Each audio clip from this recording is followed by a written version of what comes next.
Nyantai. Bismillahirrahmanirrahim. Assalamualaikum warahmatullahi wabarakatuh.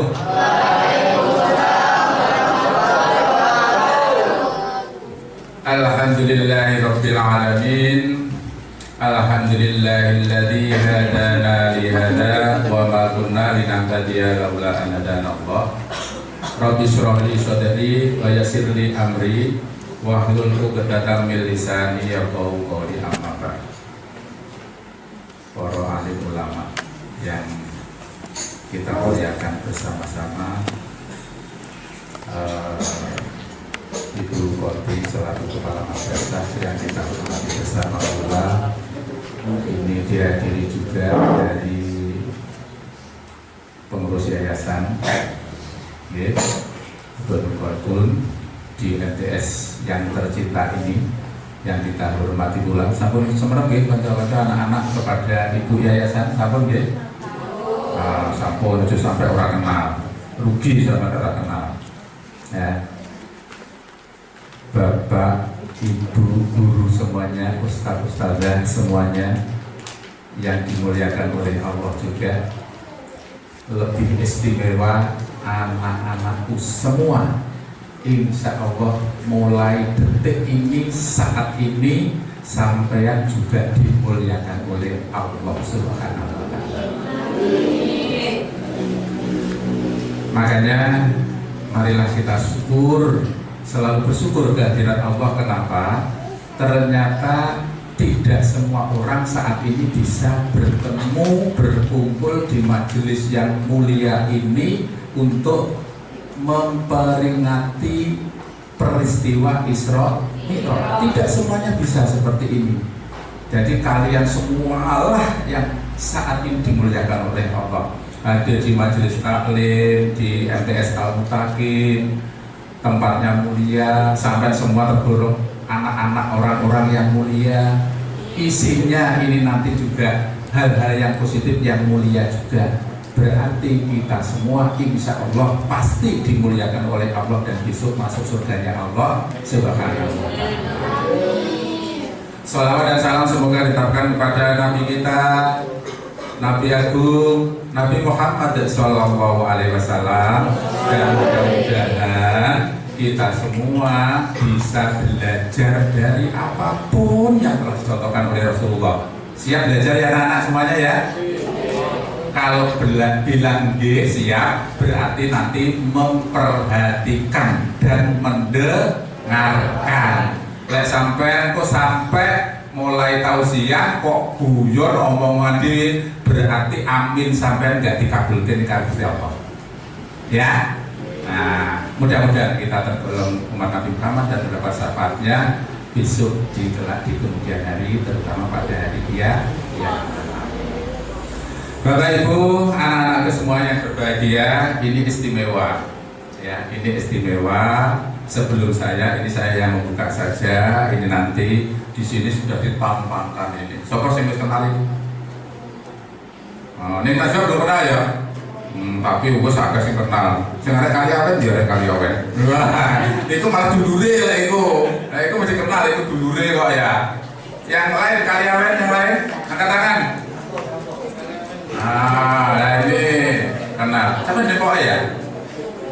Oh Timur, ya. Juga Karyawen ya. Alhamdulillah. Nah ini nanti tolong diperhatikan.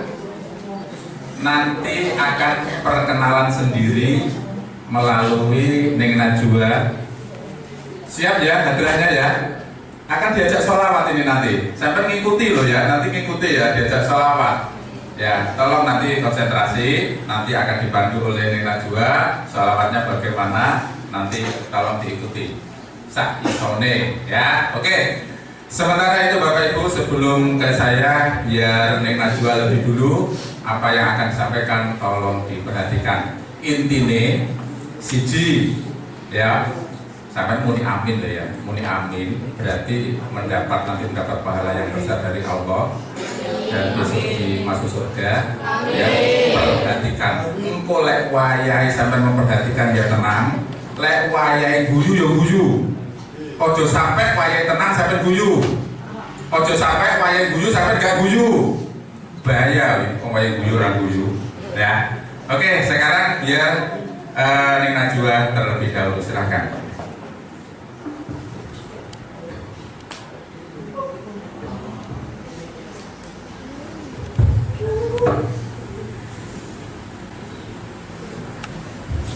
Bismillahirrahmanirrahim. Assalamualaikum warahmatullahi wabarakatuh.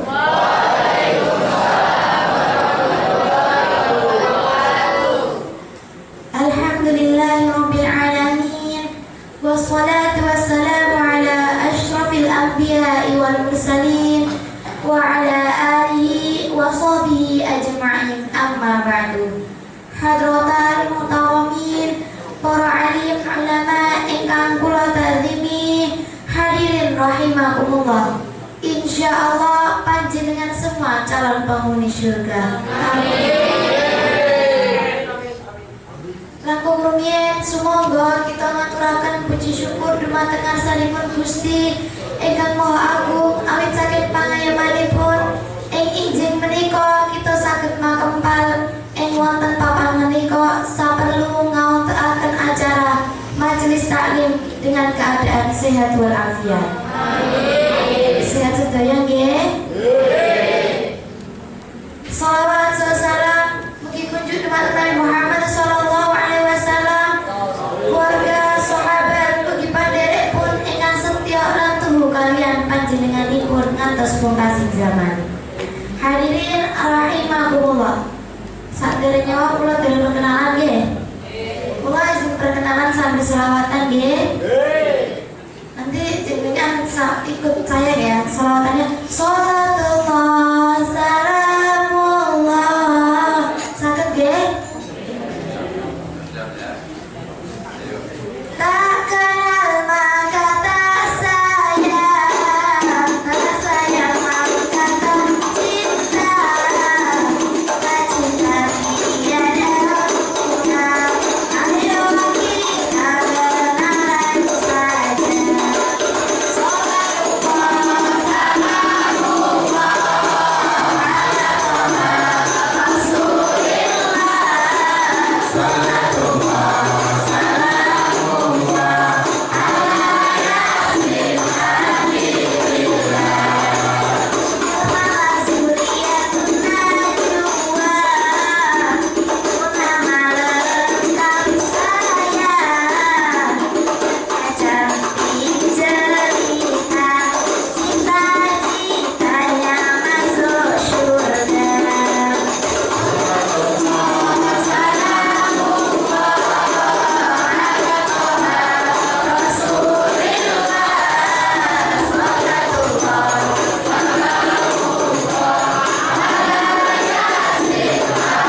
teman-teman, saya ini masih kelas 6 SD. Tapi biasanya nak saya keluar sama ayah saya yang rambutnya putih, itu mesti ayah saya ditanyain, "Loh Pak Munir, ngomong putune nggih?" Gak bahaya tadi kok. Terus kula diketok dhuwur kalau iki kula mau teng mriki nggih. Sampun turun dari mobil. Kali buka ini ditanyain, "Lah kok dhuwur metu nduk?" Malah kadang nggih kula kalau kula tuh tanyain, "Lah SMP SMA pun nduk?" Ya Allah, di kelas 6 SD loh. Betul apa nggih kula mesti tausiah? Karena ada kalimat hikmah yang bijak. Ungdur makola, wala tangdur mankola. Perhatikanlah apa yang dikatakan, jangan dilihat lihat dari siapa yang mengatakan. Hadirin rahimakumullah. Pada saat ini kita sedang memperingati apa ya? Isra. Nah, Isra Mi'raj ini setiap tahun diperingati oleh umat Islam, khususnya di negara tercinta kita, negara Indonesia. Karena Isra Mi'raj itu terjadinya di dalam bulan Rajab, yang sering kita dengar dengan istilah Rajabiyahan atau Rejeban. Tujuannya diadakan peringatan Isra Mi'raj ini bukan hanya sekedar untuk rame-ramean, kumpul-kumpul, atau makan-makan saja. Tetapi yang lebih penting dari itu adalah yang pertama, kita pelajari dan kita pahami peristiwa Isra Mi'raj. Yang kedua, kita ambil hikmahnya. Yang ketiga, menjadi spirit, meningkatkan keimanan dan ketakwaan kepada Allah Subhanahu wa taala. Dan yang keempat, menjadi spirit beramal ibadah sesuai perintah Allah dan apa yang dicontohkan Rasulullah Shallallahu Alaihi Wasallam. Teman-teman, agar tidak GP, tahu GP? Gagal paham. Ini kata-kata yang dibuat oleh Ustaz Munir, kata baru. Terus agar tidak kepoan, orang yang selalu tanya terus tapi gak paham-paham. Terus agar juga tidak galau, mari kita bersama-sama belajar tentang Isra Mi'raj. Sehingga kalau sewaktu-waktu ditanya apa sih Isra Mi'raj itu, sampeyan atau panjenengan malah bingung, ini. Terus akhirnya sampai jawab, ya meneketehe, ya nggak tahu saya. Jangan ya dek ya. Nah, sebelumnya saya tanya dulu, Isra Mi'raj itu kan terdiri dari dua kata, yaitu Isra dan Mi'raj.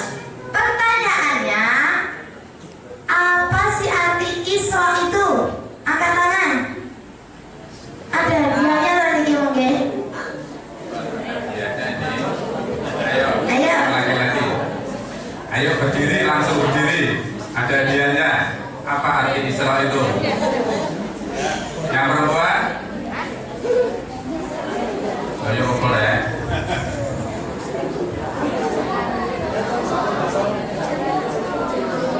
Berdiri. Yang lengkap jawabnya, ayo. Berdiri saja tidak apa-apa. Oh itu ya. Oke, ayo. Pakai mic. Coba dinyalakan dulu. Perjalanan. Jalan-jalan. Perjalanan apa? Coba. Lengkapnya. Dari Masjidil Haram ke Masjidil Aqsa. Itu tadi yang dinamakan Isra. Sekarang yang Mi'rajnya, kok hadiah double. Mi'rajnya.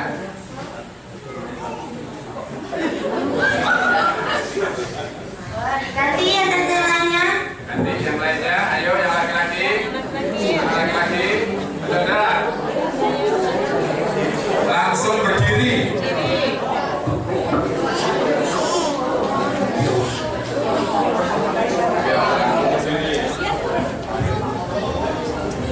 Tidak lebih mudah itu. Apa arti Isra Mi'raj langsung? Ini loh hadiahnya tak jikune kok kene loh. Ayo. Ada yang bisa? Ya Allah. Ayo. Kok hadiah tak apik malah. Hadiahnya ini jenis amplop loh. Ini albumnya mana loh. Ini loh jenis amplop loh. Ayo Isra Mi'raj. Betul. Oh ada. Oke, mantap. Silakan. Isra perjalanan dari Masjidil Haram ke Masjidil Aqsa. Ya, terus kalau Mi'raj. Perjalanan dari Masjidil Aqsa menuju langit ketujuh atau Sidratul Muntaha. Mana? Sidratul Muntaha. Bagaimana yang lain? Betul? Tepuk tangan dulu dong. Nanti hadiahnya jadi satu, dengan yang lain masih ada pertanyaan lagi nanti. Siap-siap ya? Oke, saya lanjut dulu. Mari kita menengok sejarah pra Isra Mi'raj. Sejarah sebelum sebelum terjadinya peristiwa Isra Mi'raj. Isra Mi'raj diawali pada tahun ke-10 kenabian. Pada tahun itu, tepatnya pada bulan Ramadan, terjadilah peristiwa wafatnya orang-orang istimewanya Nabi Muhammad, yaitu yang pertama pamannya yang bernama sinten?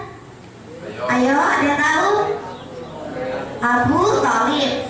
Yang kedua adalah istri tercinta yang bernama Ibu Sayyidah Khadijah.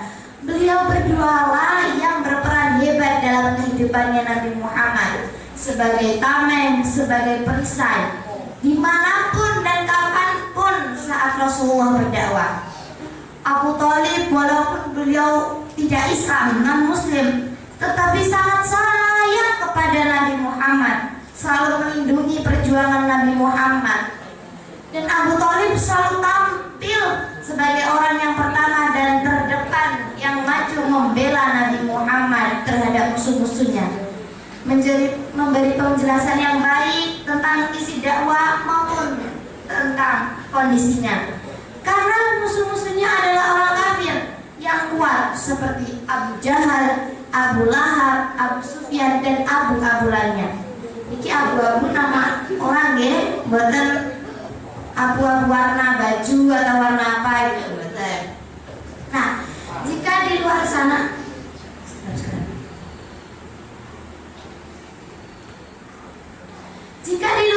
Rasulullah mendapat rintangan yang sangat berat,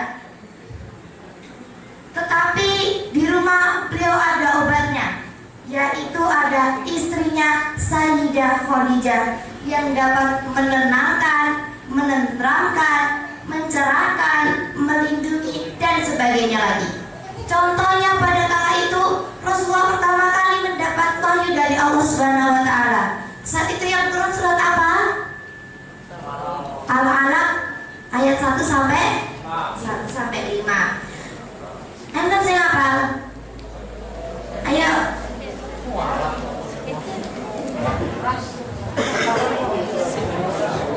Ayo, Al-Alaq.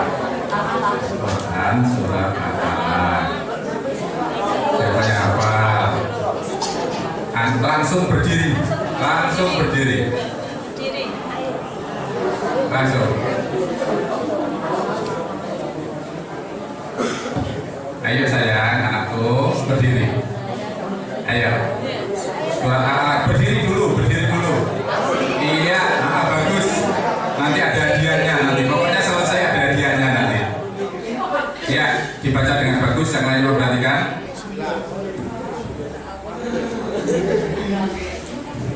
Bismillahirrahmanirrahim. Iqra bismi rabbikal ladzi khalaq, khalaqal insana min 'alaq. Iqra wa rabbukal akram alladzi Iqra bismi rabbikal ladzi khalaq, khalaqal insana min 'alaq. Iqra wa rabbukal akram alladzi 'allama bil qalam, 'allamal insana ma lam ya'lam. Iya, terima kasih.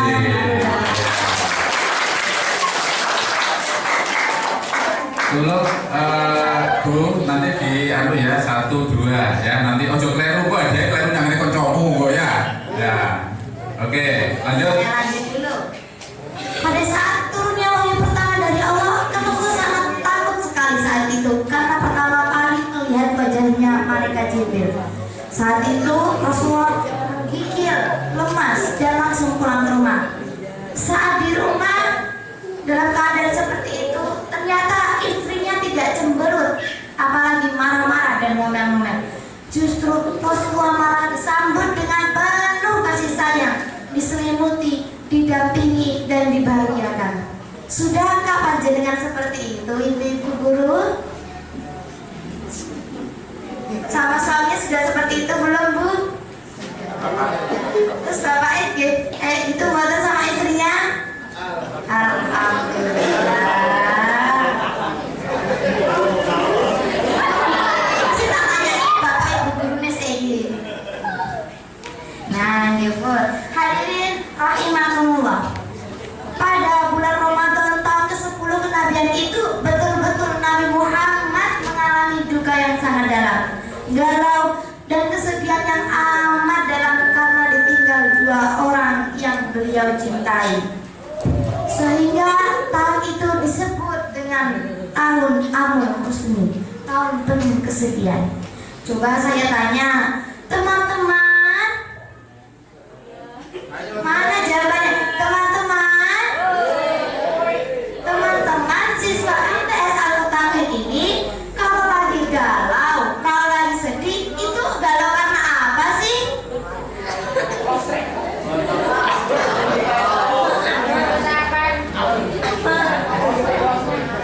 Ayo, galau karena apa ini? Coba yang putri dulu, siswa putri sampai usia insya Allah sudah mulai dewasa usia balik ya. Kalau sampai semua itu sering galau enggak? Tolong dijawab. Kalau galau kalian pas ngapain penyebab galaunya? Angkat tangan. Kenapa kok galau? Apa? Coba. Ayo, jawab dengan jujur. Pas galau karena apa? Kok galau, sering-sering galau? Apa? Dibully? Yang lain?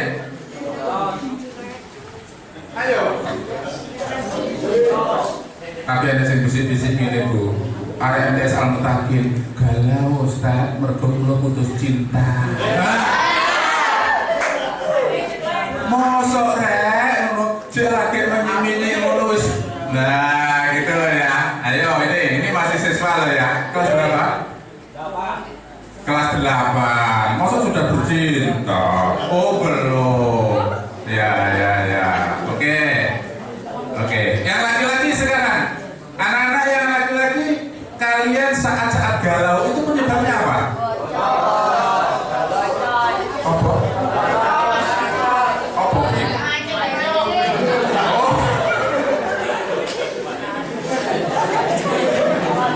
Ada istilah yang lain ya. Pinter-pinter ya.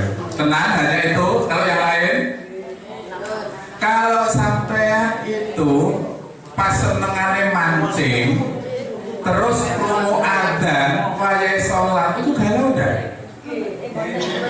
Ayo, ini pertanyaan bener ini hubungannya dengan sirat ini.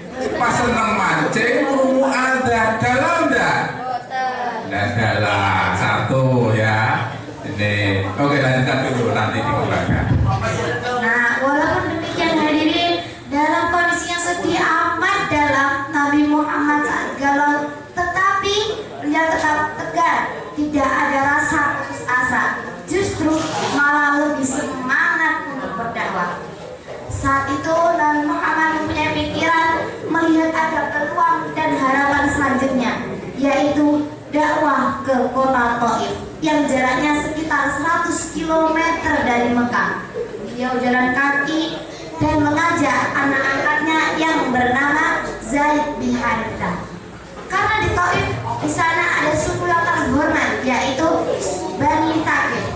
Dengan harapan dakwah di Taif Bani Thaqif ini bisa diterima dan mendukungnya. Tetapi ternyata tidak sesuai dengan harapan Nabi Muhammad. Realitanya justru muncul respon yang sangat tidak baik, bukan hanya dicaci maki secara mental atau fisik, sehingga yang dirasakan Nabi Muhammad itu menyakitkan hati dan juga menyakitkan fisik. Kaki beliau terluka dan kepala bagian belakangnya Zaid bin Harithah juga terluka. Kemudian akhirnya beliau berdua memutuskan untuk mundur sejenak dan beristirahat di kebun kurma milik dua anak dari seorang yang bernama Rabi'ah. Saat inilah kisah dan hikmah menterkan peristiwa Isra Mi'raj terjadi. Hadirin rahimakumullah. Saat istirahat inilah malaikat Jibril diperintah Allah Subhanahu wa taala untuk menyampaikan pesan kepada malaikat penjaga bukit Taif. Pesannya adalah, "Hai Muhammad, apapun yang kamu perintahkan akan saya taati. Andai saat ini engkau perintahkan aku untuk mengangkat bukit di Taif ini dan menimpakan kepada penduduk yang telah menyakitimu, maka akan saya lakukan." Lalu Nabi menjawab apa? "La, tidak. saya tidak mau, karena boleh jadi mereka Bani Saqif belum tahu saja tentang manfaat agama. Aku berharap esok lusa ada keturunan Bani Saqif yang akan beriman. Malahan Nabi Muhammad mendoakan, Allahumma ghfir liqaumi fa innahum la ya'lamun. Ya Allah, ampunilah kaumku, mereka berbuat demikian karena mereka tidak mengetahui. Hadis riwayat Bukhari dan Muslim. Nah teman-teman, ini tadi adalah cerita sebelum terjadinya Isra Mi'raj, pra Isra Mi'raj. Nah untuk kisah Isra Mi'rajnya nanti akan dijelaskan oleh Ustaz Munir. Dan Isra Mi'raj itu juga dijelaskan dalam Al-Quran surat Al-Isra ayat 1. Enten sing hafal? Siapa yang hafal surat Al-Isra ayat 1 yang ini adalah mengupas tuntas tentang peristiwa Isra Mi'raj? Ayo. Saya bacakan ya. A'udzu billahi minasy syaithanir rajim. Bismillahirrahmanirrahim. Subhanalladzi asra bi'abdihi lailan minal masjidil haram ilal masjidil aqsa alladzi barakna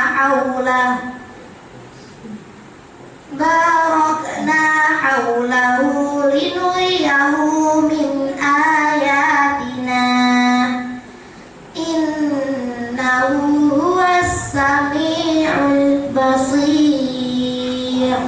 Nah, untuk selanjutnya nanti insya Allah akan disampaikan oleh Ustadz Muniruddin. Hadirin rahimakumullah, hanya inilah yang bisa saya sampaikan. Kurang lebihnya saya mohon maaf. Jazakumullah, thank you for your attention. I'm Najwa Pizal. Nun wal qalami wa ma yasturun. Wassalamualaikum warahmatullahi wabarakatuh.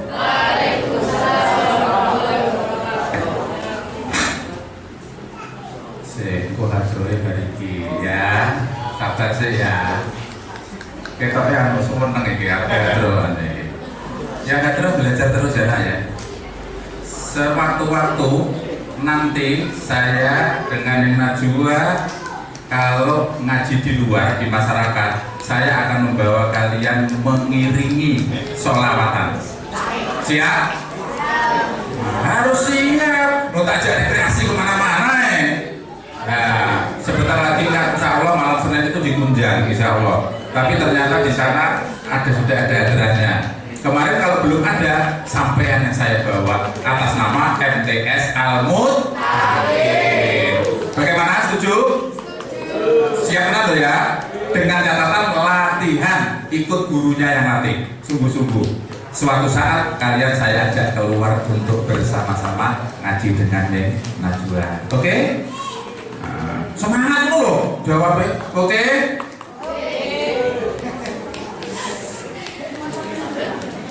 Bapak Ibu hadirin, anak-anakku semua yang dirahmati oleh Allah, ini tadi waktunya hari Jumat.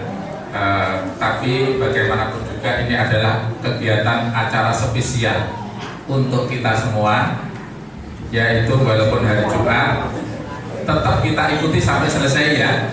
Yang penting nanti sebelum Jumatan harus sudah selesai dan sampai semua bisa melaksanakan sholat Jumat. Oke, anak-anakku semua yang berbahagia, setelah diceritakan oleh Neng Najwa itu tadi masih pelaksanaan Isra Mi'raj itu adalah ternyata Rasulullah mengalami seperti itu, yaitu Amul Husni, mengalami kesedihan yang luar biasa karena ditinggal siapa tadi? Tokoh kedua yang luar biasa, yaitu yang pertama pamannya Abu, yang kedua istri tercinta. Nah, setelah itu ternyata perjuangan Nabi Muhammad menginjak ke Isra Mi'rajnya ya, pelaksanaannya. Ternyata perjuangan Nabi Muhammad itu tidak ada hentinya, justru malah semangat. Tetapi juga ada rasa galau itu pasti, rasa sedih itu pasti. Karena orang yang betul-betul menjadi tameng saya sekarang sudah hilang. Walaupun paman saya tidak Islam, tapi ternyata sangat sayang kepada saya. Saya kemana-mana diikuti, saya berjuang, saya dakwah kemana-mana dibela, dibentengi. Bahkan saya pulang, kalau ada kesedihan, kesusahan saya pulang juga didamaikan oleh istri tercinta saya. Besok kalau jadi seorang istri, jadilah meniru istrinya Rasul. Besok lo ya. Ya dok ya, besok lo ya. Besok orang saiki. Nah, bagaimana supaya apa yang ada cerita hikmahnya dalam Isra Mi'raj ini besok bisa kamu lakukan? Ikuti apa ilmu dalam Isra Mi'raj itu. Ya, ikuti terus.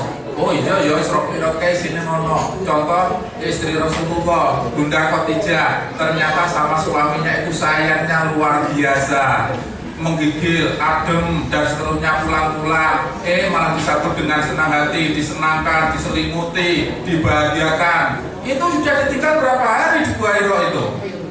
Berapa hari? Lama juga. Ojo basa wis ditinggal bojone beberapa hari, mulai kondisine koyok ngono. Terus jawabmu apa so dadi wong wedok sebagai seorang istri? Orang sang mulai bumi-bumi, mulai isu ae ngono. Mancing ngono. Ayo sing kerjaane mancing. Ingat waktu yang pekerjaan mancing. Boleh mancing, tapi ingat waktu sholat segera sholat. Ada tertuang di dalam Isra Mi'raj nanti ya. Itu. Ya, oke. Nah, setelah itu Bapak Ibu anak-anakku semua, itu ternyata dari ayat yang dibacakan tadi, ya, dari ayat yang dibacakan tadi itu betul-betul masing-masing memiliki hikmah yang luar biasa. Subhanalladzi, Maha Suci Allah. Ternyata yang memberangkatkan, yang memperjalankan Nabi Muhammad itu betul-betul dengan kata-kata Maha Suci Allah. Ya, ini loh ya. Karena tidak ada nabi selain Nabi Muhammad itu yang diperjalankan untuk Isra Mi'raj. Ya. Subhanalladzi asra, ya, yang telah memperjalankan. Jadi Nabi merasa karepe dhewe, tidak. Dan Nabi yang lain tidak ada yang seperti itu anak-anak. Jadi Allah lah yang betul-betul juga memuliakan makhluknya sendiri yang bernama Nabi Muhammad diperjalankan. Karena dengan adanya kesedihan yang luar biasa seperti itu tadi setelah ditinggalkan oleh dua tokoh yang membentenginya. Bi'abdihi itu kan hambanya, memperjalankan hambanya. Ternyata di sini dalam Al-Quran itu tidak dibunyikan oleh Allah Subhanalladzi asra Nabi Muhammad, tidak. Muhammad tidak. Juga tidak dibunyikan Subhanalladzi asra Rasulullah, juga tidak. Ternyata abdihi, hamba, tetap hamba. Apa terkandung pelajaran di situ? Maksudnya Allah menjalankan hambanya Nabi Muhammad biar Nabi Muhammad itu tidak menjadi orang yang sombong. Nah ini loh ya, tetap hamba, tetap makhluk, tidak disebut Nabi, tidak disebut Rasulullah. Nah, jadi besok termasuk kita ini itu kalau memiliki jabatan apapun sampai kaya raya, amin itu sih. Karena sampai belajar dengan baik hasilnya sukses, nanti memiliki perusahaan yang pengen swasta bagus, istrinya cantik, istri cantik buyo, suaminya yang ngono ganteng-ganteng gagah, amin. itu jangan menjadikan kita menjadi sombong. Ini buktinya di Isra Mi'raj ini. Abdi sebagai abdi. Abdi itu apa tak? Namanya abdi sebagai makhluk. Ya kita jangan sombong. Jangan meniru seorang hambanya Allah yang sombongnya dunia akhirat. Sopo? Yang diabadikan dalam Al-Quran. Ayo anak-anak dulu jawab, siapa yang diabadikan dalam Al-Quran selama hidupnya justru malah sombong luar biasa? Siapa yang pertama?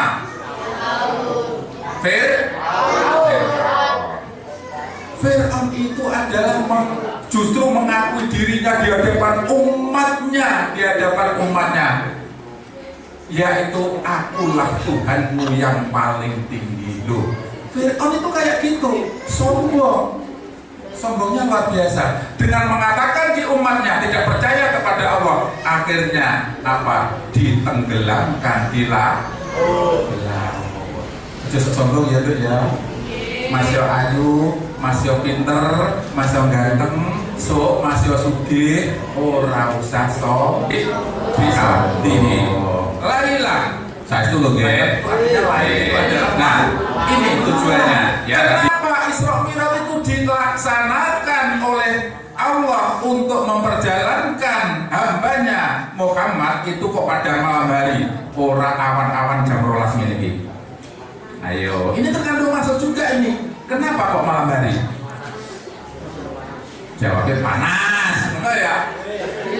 Iku lek pas ini sering ini metu lah, terang-terang dino udah mendung terus ya, orang panas. Ayo, piye jawab ngono kuwi?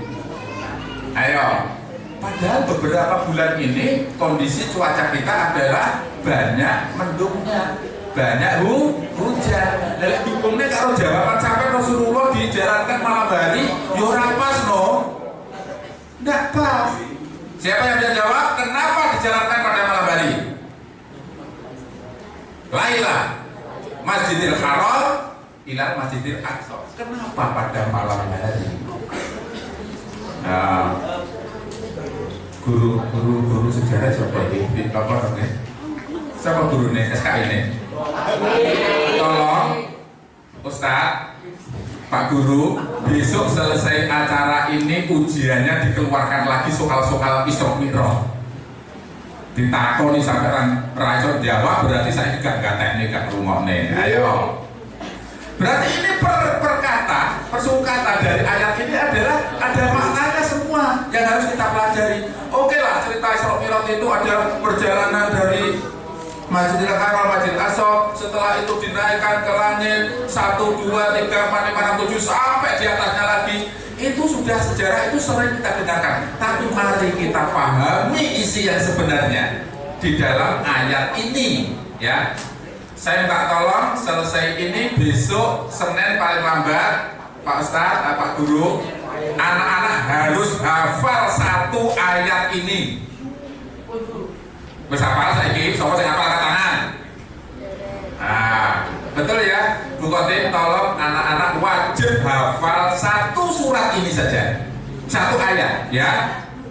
Apa namanya? Al-Isra, tentang Isra Mi'raj. Kenapa pada malam hari anak-anak? Ternyata pada malam hari itu itu adalah kondisinya hening, kondisinya sedang suci. Banyak orang yang sudah tidak melakukan kegiatan apapun, banyak orang yang lelap tertidur.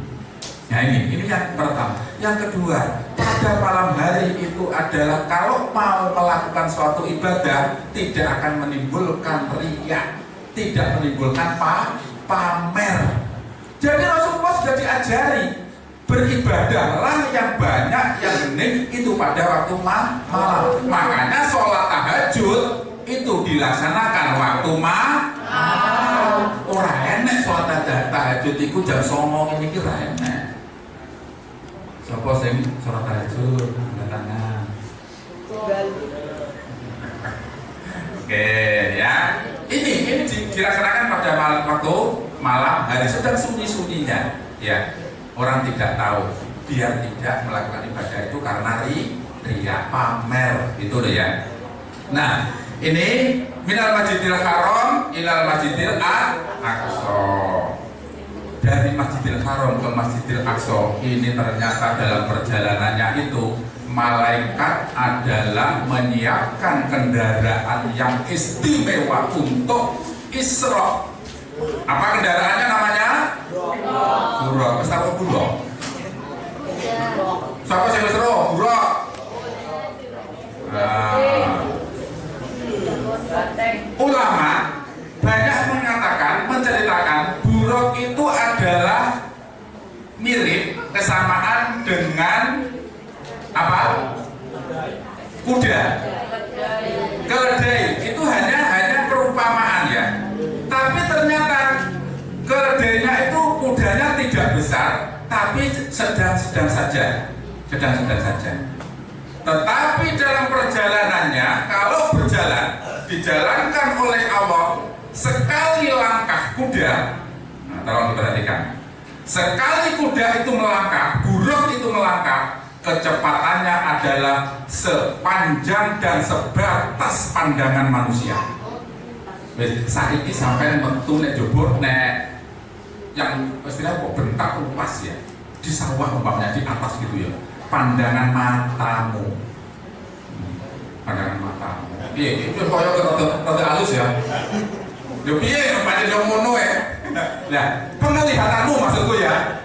Penglihatanmu isokah sampai menjangkau berapa kilometer pandangan mata kita? Ini ternyata buruk itu sekali melangkah itu adalah jauh sekali, bagaikan kilat, yaitu sejauh pandangan kita, batas pandangan kita. Luar biasa kan? Nah, ini yang perlu dipahami yang pertama juga.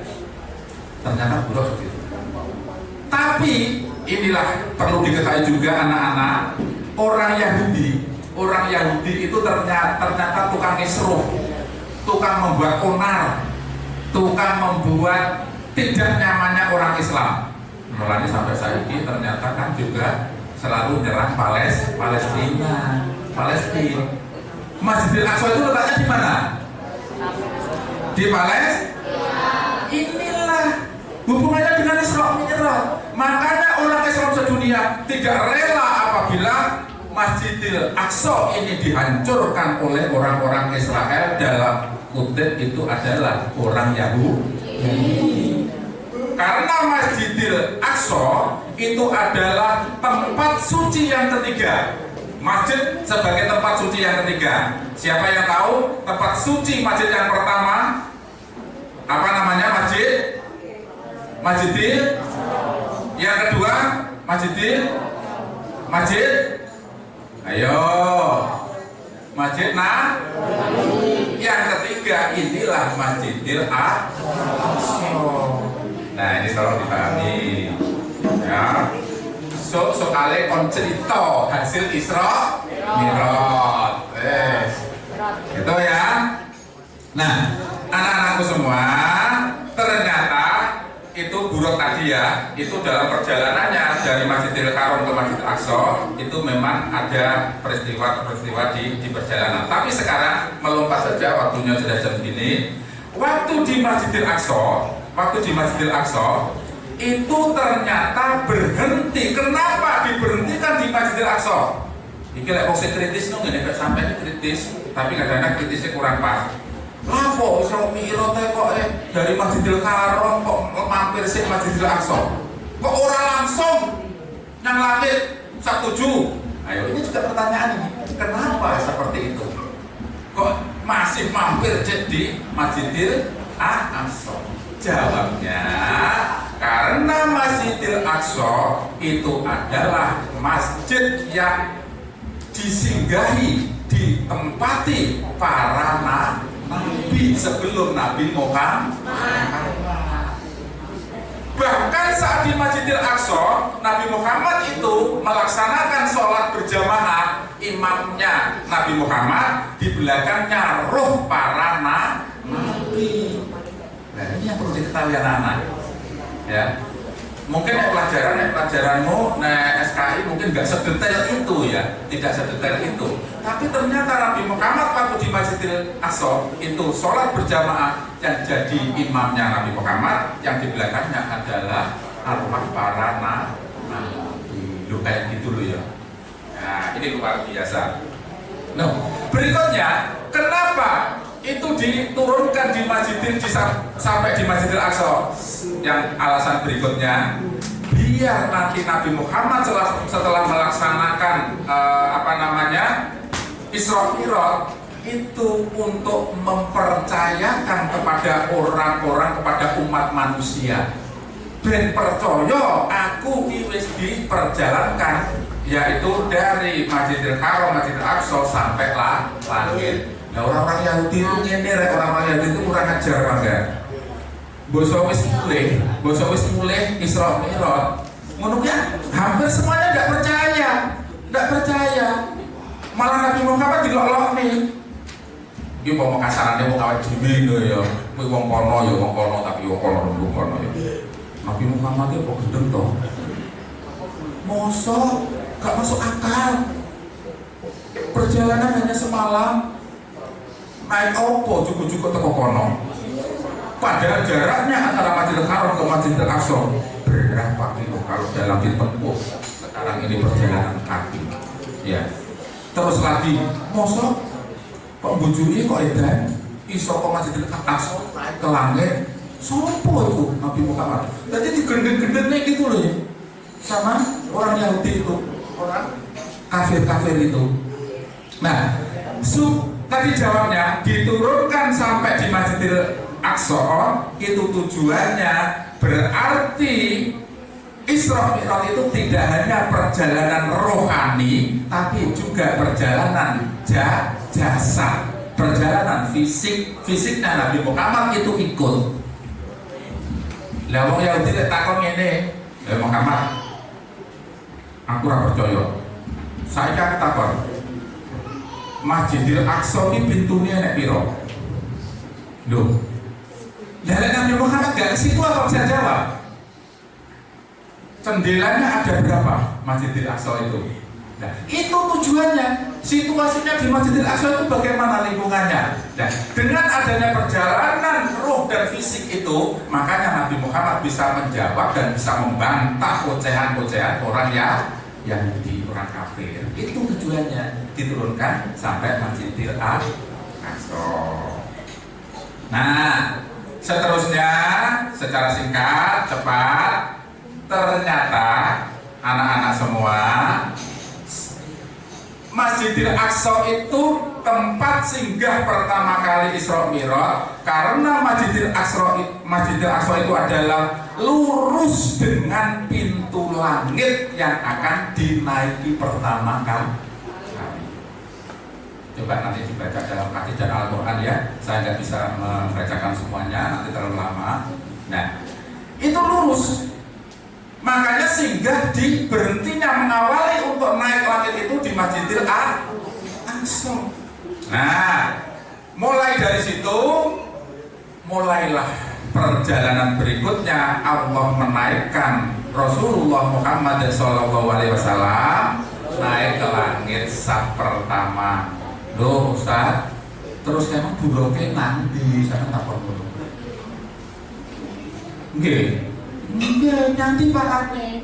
Lah apa munggah panggang gawe buruk? Tidak, ternyata buruknya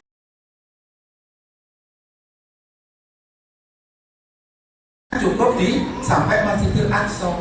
Nah, setelah ditinggal naik, ulama menyatakan buruknya itu sekarang adalah menjadi tugu-tugu benteng-bentengnya orang yang di situ. Jadi benteng-bentengnya orang yang di itu sekarang punya itu adalah tinggalan dari buruknya Nabi Muhammad. Oke, naik kepada saf pertama, langit pertama itu Rasulullah nanti sampai langit 7. Itu setiap jenjang langit 1, 2, 3, 7 sampai nanti di atasnya, ternyata setiap langit itu ditemukan oleh para nabi. Langit pertama sama. Assalamualaikum, ya. Itu tetap salam. Ternyata di situ ada malaikat penjaga pintu langit, makanya mengucapkan salam. Loh, malaikat penjaga langit itu karena Nabi Muhammad naik, ya, bersama malaikat Jibril, itu ternyata juga karena sebagai hamba, sebagai makhluk tadi, ternyata sopan santunnya Rasulullah masih ada, tetap mengucapkan salam. Sopo arek-arek lek mlebu omah kuwi ra gelem salam. Ayo. Angkat tangan jujur. Mlebu omahe dhewe ora gelem salam. Itu ada ajarannya semua, itu di hadis itu ada semua. Kalau kalian masuk rumah itu harus mengucapkan salam, baik itu ada orang di dalamnya maupun tidak ada orang di dalamnya. Karena apa? Rumah itu adalah tempatnya jin dan setan. Lek sampai enggak ngucapin salam waktu masuk rumah, ternyata jin setan itu, kalau begitu saya tidak ada tempat di dalam rumah ini. Bahkan masuk kamarmu dewe, masuk rumah, masuk kamar, ucapkan salam. Ngono lho ya. Tenang. Oh, sok mlebu omah blunas, mlebu kamar blunas, ora gelem salam. Oke. Ini ki gurumu ya ora iso deteksi, ora iso wong iku perilaku di rumah kok ya. Perilaku di rumah bukan di sini. Di sini pun juga demikian, ketemu gurunya, ketemu temannya. Ayo biasakan mengucapkan salam, jabat tangan pada gurunya, jabat tangan sama temannya. Itu ya, saya ingat anak-anak. Waktu saya dulu sekolah di SMP Islam Gura itu ya, itu diajari guru saya, satu harus salam, senyum, dan berjabat tangan dengan gurunya dan temannya. Bahkan sama temannya itu berjabat tangan. Ada di sini seperti itu? Mulai kapan? Besok? Anak-anak laki-laki? Mulai besok jabat tangan dengan temannya? Sing tenanan jabat tangan ora sapa plaplek ngono ora. Itu adalah setelah salam kita saling mendoakan, ya. Oke. Jam 10. Jam berapa?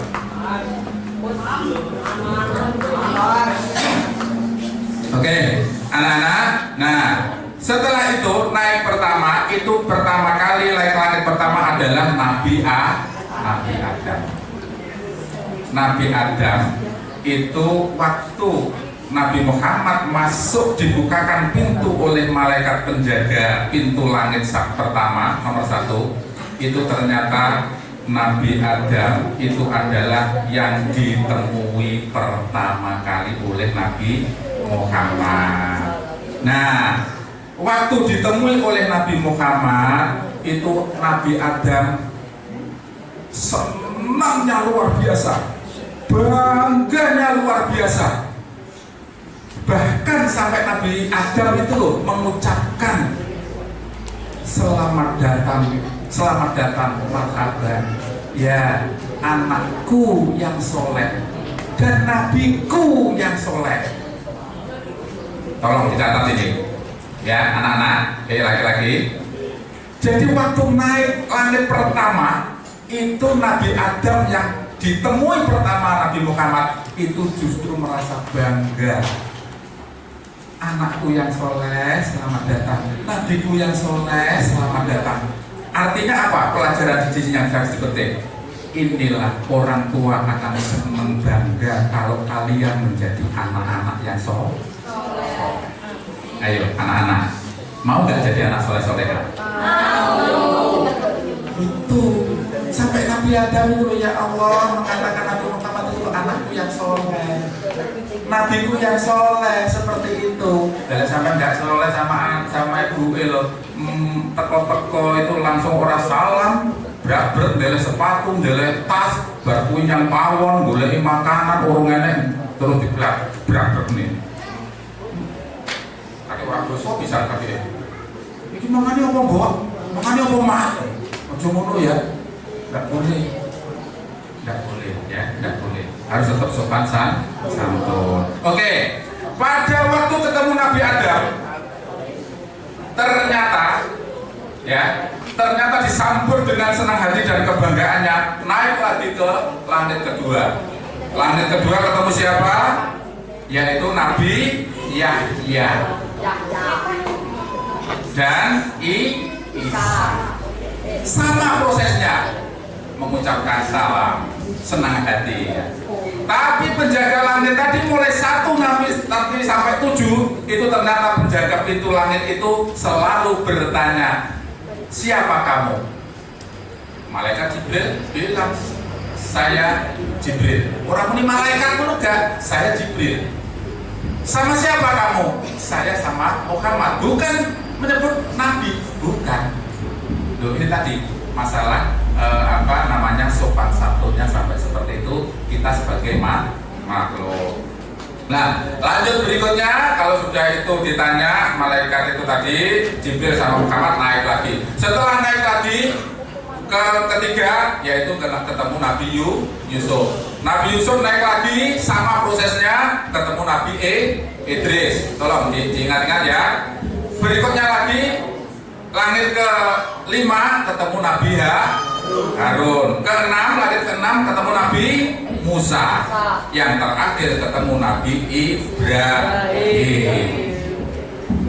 Ya, Nabi Ibrahim di atas sendiri ya ternyata. Nabi Ibrahim di atas sendiri. Nah, anak-anakku semua, singkat cerita, antara Nabi yang pertama ditemui Nabi Adam langit 1 sampai Nabi Ibrahim, ini saya cerita 2 saja tentang Nabi. Nabi yang pertama Nabi Adam.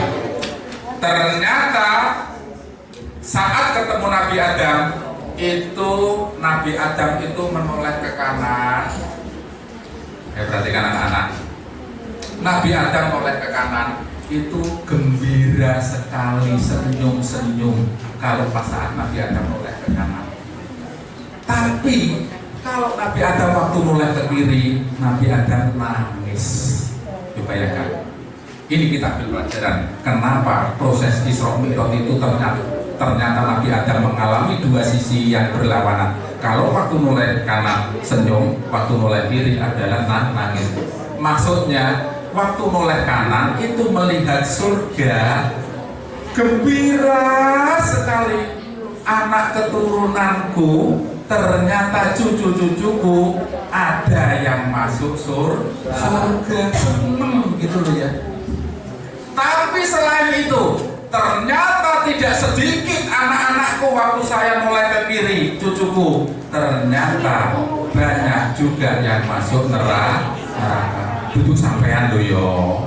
Iki sebelah kiriku orang masuk neraka, sampai semua masuk surga. Sing kanan semuanya juga masuk surga. Sing nek ngarepku ya masuk surga. Ini Nabi Adam ya. Oke, waktu sudah naik ke langit ke-7 itu ternyata masih dinaikkan lagi yang paling atas lagi. Di situ Nabi Muhammad tadi lagi dikelihatan surga dan neraka seperti cerita Nabi Adam tadi. Di sana ternyata surga itu, ya Allah, surga itu setelah dilihat Nabi Muhammad ora enek wong sing bentuke kaya paha. Ngono ki ra enek. Ora enek sing bentuke kaya Pak Rudi, ora enek. Nek surga iki gak enek ngono ki. Kaya Bu Binti yo ora enek. Kaya sampean sing biyen guyu yo ora enek. Apa maksudnya? Ternyata di surga itu tidak ada orang yang wajahnya jelek sama sekali, tidak ada. Jadi sampai sing modele koyo ngono kuwi, gawe kopiah wong eleke kuwi. Nek surga iki gak enek ngono kuwi. Itu berarti terus ngene kok takon sama aku. Susah. Kalau gitu saya sama surga aja. Loh, lah kok gak masuk surga? Lah katanya gak ada orang jelek seperti saya. Lah kulo kan elek kabeh to mriki. Terus jawab ya lain.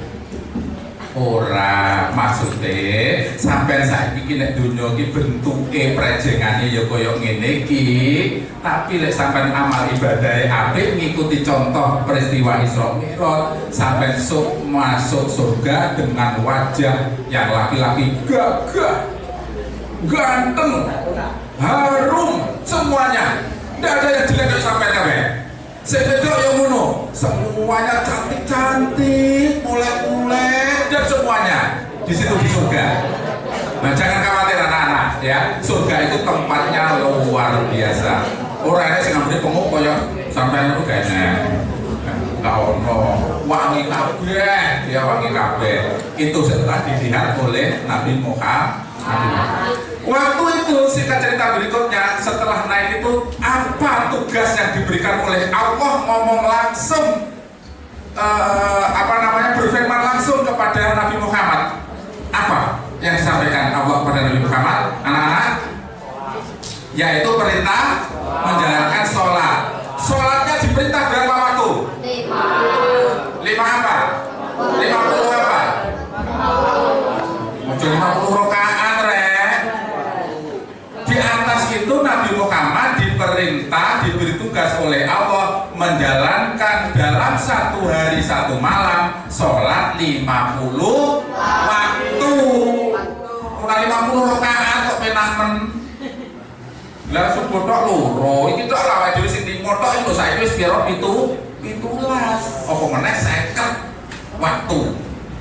Nah, setelah itu perintah itu ada, diperintahkan namanya Nabi Muhammad. Kalau ada perintah dari Allah, otomatis samina wa ata'na, mengikuti apa yang saya dengar, saya ikuti.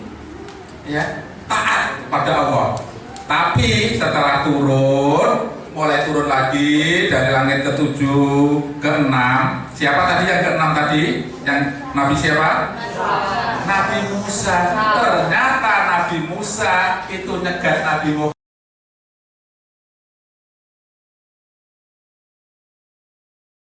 Nabi Muhammad ditanya, Muhammad, apa tadi yang disampaikan oleh Allah kepada kamu? Musa, saya disuruh menjalankan sholat 50 waktu dalam waktu sehari semalam. Tapi Nabi Musa, loh Muhammad, ojo, sampai nyuwun maneh nyantone Allah. Orang kuat umatmu sholat itu 50 kali di dalam sehari semalam gak kuat. Wong umatku itu loh gede-gede, ganteng-ganteng, gagah-gagah. Orang kuat umatku. Balik maneh. Balik lagi namanya Nabi Muhammad. Balik lagi pada Allah. Yo bahasanya coba protes ya, nggak boleh bahasanya protes. Menurut Allah kok protes. Nyuwun, istilahnya nyuwun. Ya Allah, ini tadi saya ketemu Nabi Musa, ternyata kalau 50 kali dalam sehari semalam sholat, kayaknya begini ceritanya. Oh iya Muhammad, tak kurangi 5.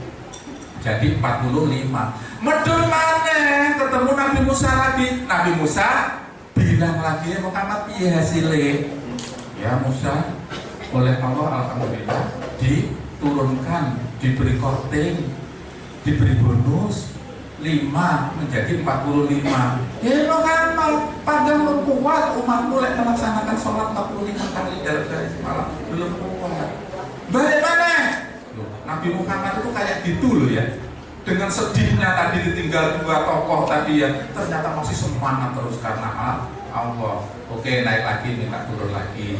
Balik medun dikurangi 5 kali petang 10. Medun mana kalau Nabi Musa loh diutus mana? Dikongkot mana munggah mana? Yo wes akhirnya bolak-balik. Padahal jarak, nah ini yang perlu diketahui. Jarak antara langit 1 ke langit berikutnya, mulai 1, 2, 2 ke 3, 3, 4 dan seterusnya, itu adalah jaraknya di dalam para ulama itu berpendapat adalah setinggi langit dan bumi. Bayangkan, setinggi langit dan bumi jaraknya, naik turun. Tapi namanya Allah yang berkehendak, Allah yang mau. Tidak ada istilah tidak bisa kun fayakun. Tetap naik turun 40 ton munggah mana? Turun lagi 35, turun lagi sampai terakhir ternyata turun ke turun Nabi Musa. Iya Muhammad hasilnya wis munggah medun pengen rangkapin, berarti munggah medun ping piro rek? Berapa kali? 9. Akhirnya ya Musa, saya disuruh oleh Allah dan umatnya saya nanti menjalankan sholat sehari semalam adalah 5 waktu. Mulai Nabi Musa jadi putus mana? Loh, kok jadi 5? Loh, iya Jan. Iki Nabi Musa saking sayangnya kepada Nabi Muhammad atau karena mempunyai jiwa protes. Nah ini jadi polemik di dalam ulama itu terjadi loh. Ternyata para nabi itu ternyata ada yang bukan protes. Nggak percaya kita lebih bahas mulai menurut. Ternyata para nabi ada yang tukang protes apa Nabi Musa aja di Nah tapi saya nggak berani seperti itu, saya nggak berani ya. Nah ini karena nabi ini, karena nabi. Nah, maka dari itu adalah hikmah nasihat Nabi Musa kepada Muhammad, otomatis kepada umat yang termasuk kita semua. Ternyata diberi nasihat yang baik. Inilah kita hanya diberi waktu sholat 5 waktu. Angkat tangan sekarang. Jujur itu malah pakai hadiah. Gelem gak? Jujur. Nanti hadiahnya 2 loh ya, 1 dan 2. Nanti tak tambahin maneh sapa ini. Langsung angkat tangan, sing lanang. Subuh ini mesti sholat sapa? Angkat tangan. Angkat tangan. Tolong Pak di apa Pak? Dititeni namanya itu. Ya Allah. Ayo.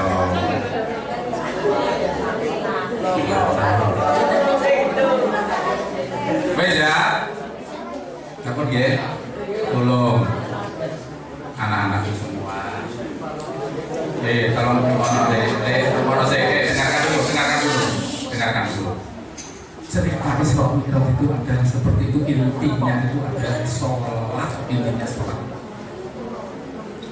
Karena apa? Kalau sampai mulai umur sekian sudah belajar, sudah balik, kok sampai nggak melaksanakan sholat? Ya Allah, sampai harus belajar istighfar dan melaksanakannya. Siap ya anak-anak ya. Mulai dulu niki mungkin sholat nggih, tertib nggih 5 waktu nggih. Leh berjuang Nabi Muhammad itu loh kayak gitu, naik turun langit seperti itu, dibantu oleh Nabi Musa menurunkan jumlah sholat 50 menjadi 5 waktu. Tolong, itu sudah seringan-ringannya. Lalu sampai terakhir itu memang terus gak dikasih sholat terus ya Allah. Padahal sholat itu adalah akan menjadikan manusia itu, kita itu hidup tenang. Bahkan menghadapi masalah apapun, kita itu harus dengan cara melaksanakan sholat. Sampai sekolah pengen pinter, sholatnya yang tertib. Ya, tenang, sholatnya yang tertib. Jadi dia biasa.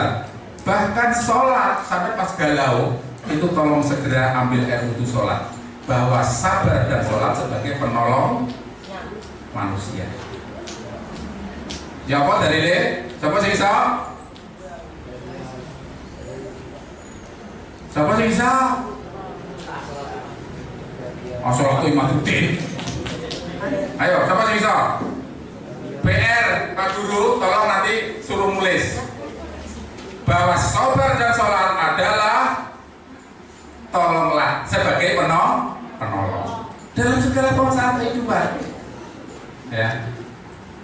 Dan lagi sholat itu akan menjadi benteng perbuatan keji dan mungkar. Sholat. Inna sholata tanha anil fahsai wal mungkar. Sampai sing kira-kira saiki rumangsa sing gampang sih apa? Seneng getak-getak wong tuwa, seneng lok-lokan, seneng tukaran karo koncone, ya. Terus lagi sering miso-miso. Enak sing sering miso-miso. Enggak menghargai gurunya dan sebagainya. Ayo nikmati sholat ya. Nah ini. Oke, anak-anakku semua, waktunya sudah semakin siang. Saya tidak bisa memberi leluasa sebanyak mungkin, tapi insya Allah nanti seketika waktu nanti ketemu lagi, saya insya Allah siap untuk memberi pencerahan-pencerahan kepada kalian semua. Ya, nah terkait dengan ini, kalau kita sholat itu kita tertibkan, insya Allah kamu akan diberi kemudahan hidupmu di dunia. Murad diamini? Tapi orang amin toh dilaksanakan loh ya. Sholat. Ya, sholat sing tenanan. Iki mung sing subuh gak sholat wis akeh. Ya, wis akeh. Saya nanti suatu saat akan tanya pada gurumu, ya, akan tanya sopo arek-arek sing pancet gak sholat. Ini Ustadz, Pak Guru dan Bu Khotib selaku kepala, ini ada madrasah yang setiap hari itu anak harus membuat laporan kegiatan sehari-hari melalui Google Form. Ternyata satu di antaranya adalah harus mencentang ngeklik sholat subuh, sholat zuhur, sholat asar, dan seterusnya. Itu laporan Google Form ada seperti itu. Lek panjenengan nggak pakai Google Form, pakai lembaran juga ya. Apa buku berbentuk buku. Sholat dideteksi dari sekolah, dari madrasah. Yang kedua, kegiatan apa membantu orang tua? Suruh tulis. Kegiatan apa? Jadi kayak Najwa ini setiap hari menjelang tidur atau lupa pagi hari laporan pakai ini Google Form kepada gurunya. Nah ini loh Bapak Ibu, anak-anak kalau digitukan ini tujuannya untuk mendidik kalian menjadi anak yang soleh. Nggih. Terus sampai nyekel HP nek omah mau diopo. Ayo. Kabeh di HP to? Orang mungkin sampai gak di HP, orang mungkin. Mulai kunjungannya bapakmu karo muring-muring, karo nesu, ya enggak? Oh boten sampai kaya. Ya, itu ya. Nah, inilah satu hari ini yang bisa disampaikan tentang Isra Mi'raj. Padahal ceritanya itu masih panjang sekali. Nah, mari Isra Mi'raj ini betul-betul kita pelajari sungguh-sungguh. Selain dengan cerita saat ini, silakan membuka buku-buku, melalui perpustakaan, melalui ini. Tolong kalau pegang HP juga membuka ilmu-ilmu tentang Isra Mi'raj, ilmu tentang Maulid Nabi, ilmu tentang apa saja. Ya tolong ya dibuka ya. Ya nanti semuanya ada di situ. Kita manfaatkan ya. Terus yang kedua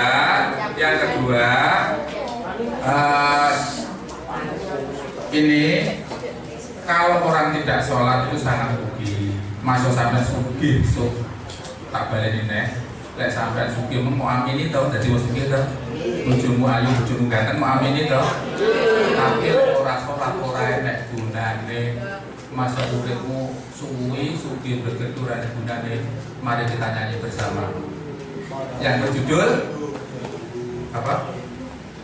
Yang berjudul Sepohon Kayu. Ayo diikuti ya, bisa? Ini bersama-sama ya. Nah, ini disetar dulu ini.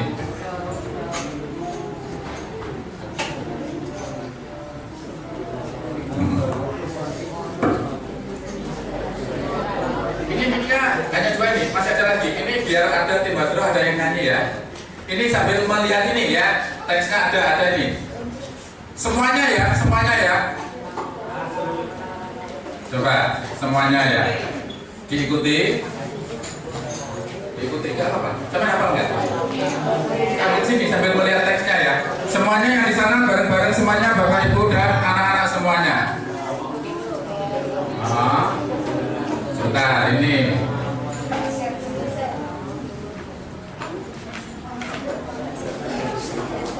Agak kita tidak apa-apa. Ayo tidak apa-apa. Bebas saja ini, bebas saja. Ayo kita bersama-sama. Tapi juga kita nyanyi bergembira dan kita resapi. Ini maknanya luar biasa lagu ini. Ya, lagu ini maknanya luar biasa.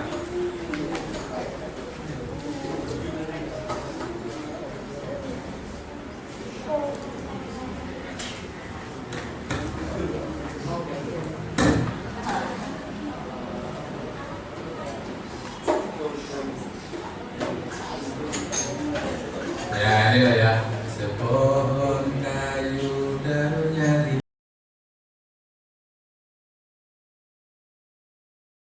Benar tak? Nah, ayo nanti semua bareng-bareng ya. Hah?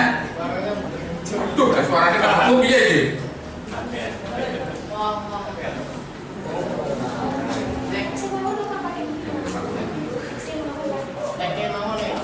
Tapi musiknya enggak muncul. Saged ya nak ya. Sekarang tes dulu. Ayo Najwa, ini Najwa ini coba. Ayo. Sepohon kayu Coba. daunnya rimbun, berdunganya serta buahnya, walaupun hidup seribu tahun telah sembahyang, apapun namanya, walaupun hidup seribu tahun telah sembahyang, apapun. Bentar. Munculkan teksnya dulu, biar teman-teman semua nanti bisa semuanya. Nah, ayo tenangan ya, saya ya, ayo. Nah ini loh, sudah ya, bisa ya. Ayo sambil bersini tidak apa-apa. Neng Najwa, nggak apa-apa. Ayo silakan, Neng Najwa yang mungkin.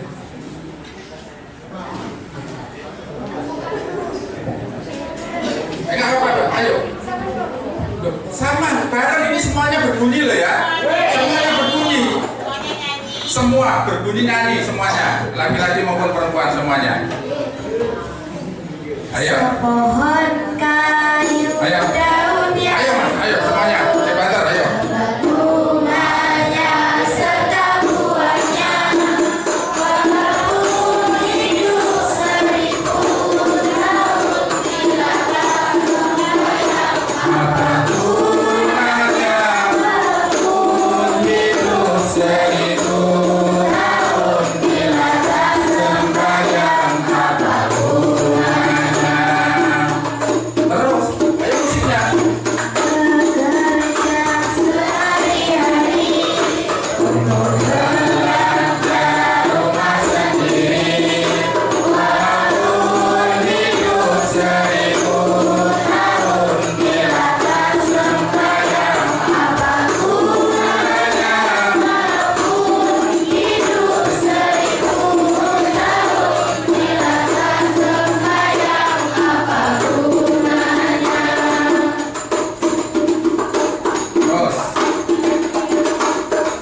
Sebentar yang penuh setia, sunnah pun ada bukan sembarang, supaya Allah menjadi sayang kami bekerja hati bahagia, supaya Allah menjadi sayang kami bekerja hati bahagia.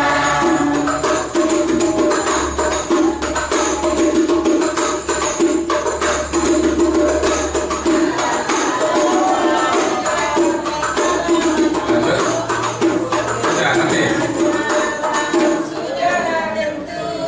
Ayo. Hidup di kubur yatim piatu, tinggallah seorang pikul ibamu. Hidup di kubur yatim piatu, tinggallah seorang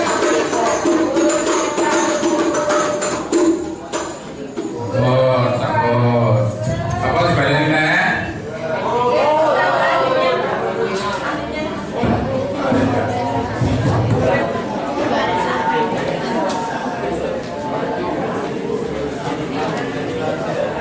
Kan satu kali sebetulnya.